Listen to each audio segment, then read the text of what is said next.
warahmatullahi wabarakatuh. Hari ini Bu Ika akan membahas uji kompetensi 3 materi tentang struktur dan fungsi tumbuhan untuk kelas 8 di halaman 42. Oke, kita jawab mulai dari nomor 1. Yang termasuk fungsi daun di bawah ini yang merupakan salah satu fungsi daun. Kita tahu bahwa fungsi daun adalah sebagai tempat fotosintesis, sebagai organ reproduksi vegetatif, contohnya biasanya pada tanaman cocor bebek, dan sebagai tempat respirasi dan transpirasi. Respirasi untuk bernafas, transpirasi untuk pengangkutan. Nah, jadi jawaban yang tepat adalah yang sesuai adalah yang B. Nomor 2. Pada tumbuhan berbunga, benang sari dan putik berfungsi sebagai alat kelamin. Nah, alat kelamin benang sari dan putik ini sebagai alat kelamin. Kalau benang sari ini sebagai alat kelamin jantan dan putih ini sebagai alat kelamin betinanya. Jadi yang sesuai kira-kira yang apa? Jawabannya yang C. Nomor 3. Perbedaan bekas pengangkut pada batang monokotil dengan batang dikotil adalah bekas pengangkut pada monokotil itu tersebar merata pada bagian, sedangkan pada dikotil itu teratur membentuk melingkar seperti melingkar, terdapat di tengahnya itu ada yang namanya kambium. Jadi ini jawaban yang tepat adalah yang dari A, B, C, ya benar yang C. Selanjutnya nomor 4. Bakal biji dan bakal buah terdapat pada bagian apa? Jelas ya. Bakal buah dan bakal biji terdapat pada bunga tanaman. Kalau daun bakal biji salah ya. Selanjutnya kita ke nomor 5. Nomor 5. Dalam kondisi lingkungan lembab dan tumbuhan jenuh dengan air, pada ujung daun sering muncul tetesan air. Seringnya pagi hari ya. Nah, peristiwa tersebut disebut dengan sebutan apa? Yang tepat adalah kalau respirasi proses bernafasnya. Kalau gutasi adalah peristiwa munculnya tetesan air dari ujung daun maupun batang akibat kondisi udara yang sangat lembab atau yang lembab dan jaringan tumbuhan yang telah jenuh air. Jadi jawabannya adalah gutasi.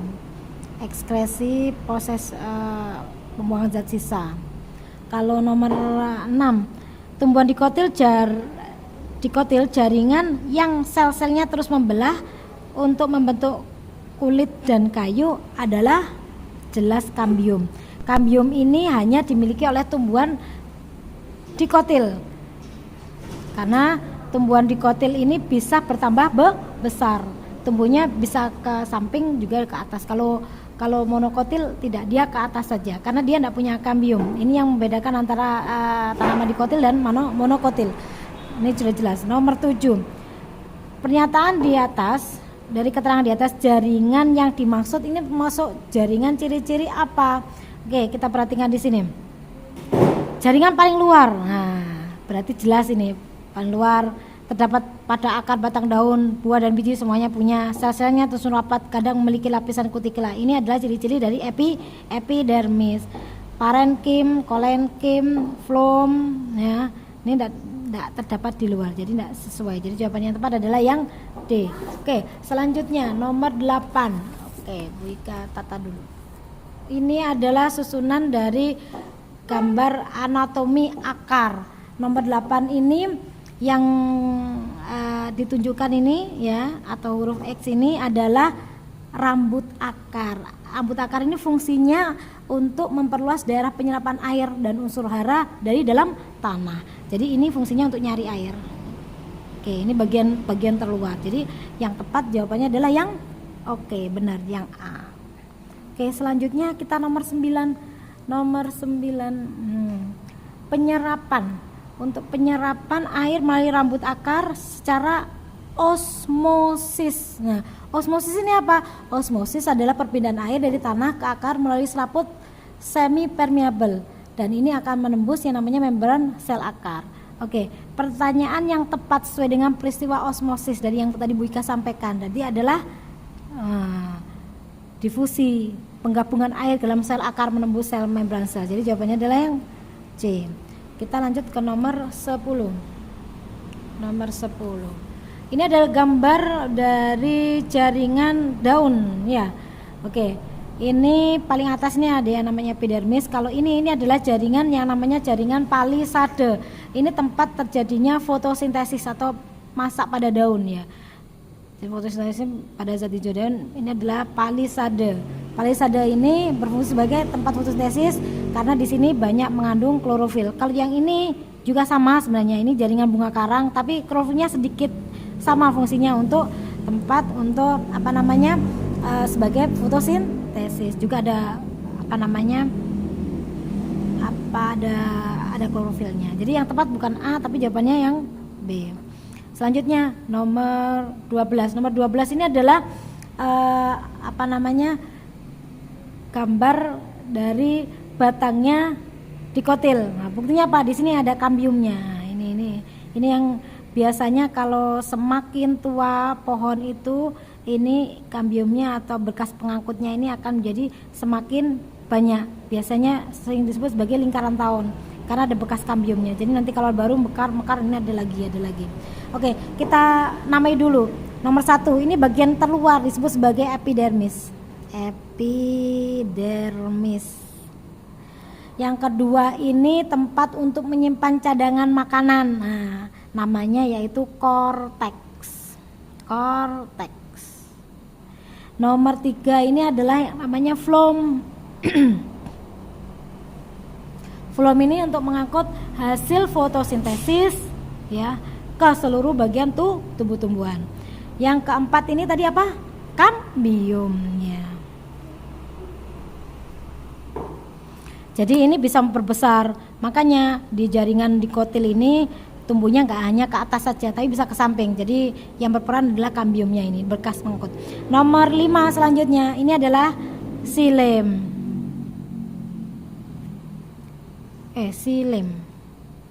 Xilem ini berfungsi untuk mengangkut air dan garam mineral dari akar menuju ke daun. Jadi fungsinya xilem ini sama-sama jaringan pengangkut, tapi tugasnya beda ya. Floem hasil fotosintesis, kalau xilem adalah mengangkut air dan garam mineral. Oke, kalau begitu kita langsung ke soal nomor 11. Bagian fungsi untuk sebagai jaringan pengangkut ya, yang jaringan pengangkut tadi adalah xilem dan floem, ditujukan oleh nomor 3 dan 5, tepat sekali. Bagian yang berfungsi sebagai pelindung jaringan di bawahnya, yang berfungsi untuk melindungi adalah apa tadi? Bagian terluarnya disebut epidermis. Jawabannya adalah yang A. Nomor 13, struktur daun yang berfungsi sebagai tempat pembuatan makanan, berarti adalah untuk fotosintesis. Siapa yang berperan adalah jaring palisade. Yang benar adalah palisade, bukan xilem ya, tapi palisade dan stomata. Stomata ini adalah mulut daun, tempat terjadinya pertukaran oksigen dengan CO2. Kalau jaringan spon ini juga fotosintesis, tapi epidermis untuk melindungi bagian dalamnya. Palisade, xilem salah, spon, floem juga salah. Jadi yang tepat adalah yang A. Selanjutnya untuk nomor 14, kambium. Kambium itu terdapat di dalam tumbuhan dikotil ya, seperti yang tadi sudah saya sampaikan. Nah, ini fungsinya adalah tadi untuk memperbesar batang. Oke, yang sesuai dengan pernyataan adalah yang nomor 14 adalah dikotil benar, ini salah ya. Memperbesar betul. Jadi jawabannya adalah 1 dan 3. Jawabannya C. Nomor 15. Jaringan yang berfungsi menyebarkan hasil fotosintesis. Nah, tadi sudah tulis ya. Nomor 3. Nomor 3 itu apa? Floem. Oke, langsung aja jawabannya adalah yang D. Nomor 16. Daya isap daun merupakan faktor yang mempengaruhi terjadinya apa? Ya, penguapan. Daya isap itu untuk penguapan pada daun. Selanjutnya nomor 17. Nomor 7, bagian bunga yang menjadi daya tarik serangga supaya serangganya tertarik. Nah, biasanya bunga itu ada kelopak, ada mahkota. Kalau kelopak ini untuk melindungi bunga yang masih kuncup. Jadi kalau digambar itu misalnya ini bunga ya. Di sini ada yang melindunginya. Nah, ini kelopaknya. Terus yang bisa menarik biasanya yang berwarna-warni ini adalah mahkota. Mahkota ini menarik serangga karena biasanya warnanya mencolok, mengeluarkan bau yang khas, baunya harum. Nah, jadi jawaban yang tepat adalah yang apa? Mahkota. Berarti yang D ya. Kalau putih sama bedang sari tadi sebagai alat kelamin jantan dan betina. Kelopaknya untuk melindungi. Kalau mahkota untuk menarik. Warnanya biasanya macam-macam, merah, kuning, hijau, ada yang putih juga. Nomor 18. Pada jaringan epidermis tumbuhan terdapat lapisan lilin. Nah, fungsinya untuk mengurangi penguapan. Yang disebut apa? Lapisan lilinnya disebut sebagai 18. Ya, jelas jawabannya adalah B, kutikula. Palisade bukan, karena dia jaringan tiang untuk fotosintesis. Stomata mulutnya daun, pertukaran oksigen dengan CO2. Xilem tadi fungsinya adalah untuk mengangkut air dan zat hara dari dalam tanah menuju ke daun. Lanjut, kita nomor 19. Nah, ada bagian batang, melintang, dikotil. Kita kasih nama dulu ya. Nomor 1 tadi sama sebenarnya tadi, ini namanya epidermis. Nomor 2 tadi apa? Masih ingat yang bagian sini? Phloem. Phloem tadi untuk apa? Iya, untuk mengedarkan hasil fotosintesis ke seluruh tubuh. Nomor 3 tadi disebut sebagai apa? Kambium. Fungsinya tadi apa kambium? Memperbesar batang. Nomor 4 adalah ini ya yang tunjukkan ya, yang sebelah dalam. Kalau ini bagian luar, ini bagian dalam, ini adalah xilem. Xilem mengangkut air dan garam mineral ke dari akar, dari bawah tanah menuju ke daun. Nah, yang ditanyakan sekarang, jika batang tanaman pacar air berdaun dimasukkan ke dalam air berwarna, akan nampak warna pada batang. Jika batang tersebut disaat melintang, maka akan tampak yang berwarna. Nah, ini ya, maka warnanya ini kan dari air tadi ya. Nah, yang tugasnya ngangkut air siapa? Iya, xilem. Jadi jawabannya apa? Benar, yang 4 yaitu xilem. Nomor 20, yang bukan ya, garis bawah, merupakan fungsi akar. Nah, apa itu? Betul sekali. Ini pertukaran udara adalah stomata atau mulut daun. Ini akar betul, ini betul, ini betul. Pertukaran udaranya di stomata atau mulut daun. Loh.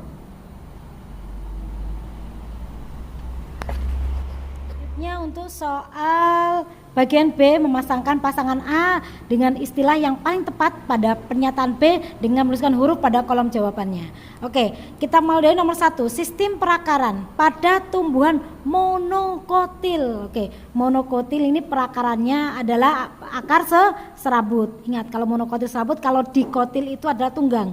Oke, mana serabut? Ya, G. Kita tulis di sini G ya. Oke. Perpindahan zat dari larutan kurang pekat ke larutan lebih pekat melalui selaput semi permeabel adalah, jawabannya adalah osmosis. Osmosis ini adalah perpindahannya. Jadi ini terjadi pada tanaman pada saat proses naiknya air dari garam mineral dari akar menuju ke daun. Jadi jawabannya E. Oke, contoh tanaman berbatang herba. Apa itu? Herba ini biasanya yang paling suka ini seperti film kartun Popeye. Apa jawabannya? Ya, bayam. Ini ya, kita coret bayam berarti K. Tulang daun pada dikotil. Tulang daun itu menyirip. Nah, perbedaan kalau dikotil adalah menyirip. Menyirip yang mana? Yang A. Berarti ini tulis A. Oke, fungsi utama dari daun untuk apa? Untuk tempat masak atau fotosintesis. Nah, berarti J. Salah satu perhiasan pada bunga. Perhiasan pada bunga apa? Ayo. Iya, kelopak. Jawabannya ini B, kelopak. Nomor 7. Nomor 7 ini bunga yang memiliki alat kelamin bunga dan hiasan bunga disebut bunga lengkap. Ya, betul sekali, M. Nomor 8. jaringan pada daun yang mengandung banyak klorofil. Nah, ya, tadi sempat dibahas. Jadi jawabannya adalah palisade. Kalau bunga karang ada tapi sedikit, jangan dipilih. Jadi jawabannya F. Nomor 9, jaringan penyokong yang terdapat pada organ tubuh muda disebut apa? Kolenkim atau jaringan kolenkim. Ini kita coret ya. Nomor 10, contoh bagian bunga yang mengandung sel batu adalah batok kelapa. Karena itu keras, disebut sebagai sel batu. Jadi jawabannya yang I. Oke. Selanjutnya yang C. Oke. Bagian dari akar yang berfungsi dalam memperluas bidang penyerapan air. Nah, tadi ada muncul tadi ya. Dan garam mineral adalah apa? Bulu atau rambut akar. Bulu akar. Atau rambut ya, rambut akar.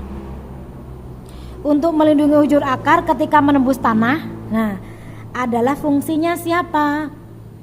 Fungsi dari akar tapi bagian ujungnya disebut sebagai kaliptra.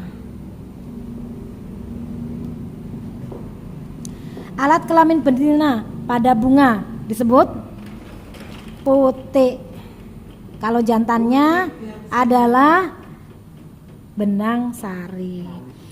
Pada bagian daun terdapat pori-pori untuk pertukaran gas. Nah, pertukaran gas itu disebut pertukaran oksigen dengan CO2 adalah melalui mulut daun atau lebih dikenal dengan sebutan bahasa biologi yang adalah stomata. Bagian-bagian bunga itu terdiri dari ada kulit, terus ada tali pusar dan bagian dalamnya biji disebut sebagai inti biji. Oke, selanjutnya nomor 6, munculnya lingkaran tahun pada batang dikotil. Lingkaran tahun yang tadi Bu Ika ceritakan itu akibat dari bagian dari dikotil yang membedakan antara dikotil monokotil, yang bagian tengahnya disebut sebagai kambium. Jadi monokotil tidak ada, ini kami khusus dikotil ya. Perbedaannya. Stomata pada daun, stomata daun pada tumbuhan darat jumlahnya lebih banyak pada permukaan yang paling bawah. Jaringan pada daun menampung karbon dioksida atau CO2 untuk fotosintesis adalah jaringan spon atau bunga karang ya. Tenaga yang ditimbulkan melalui proses transpirasi atau bernafas pada daun ya disebut daya isap daun. Berkas pengangkut pada tumbuhan monokotil letaknya, kalau monokotil tersebar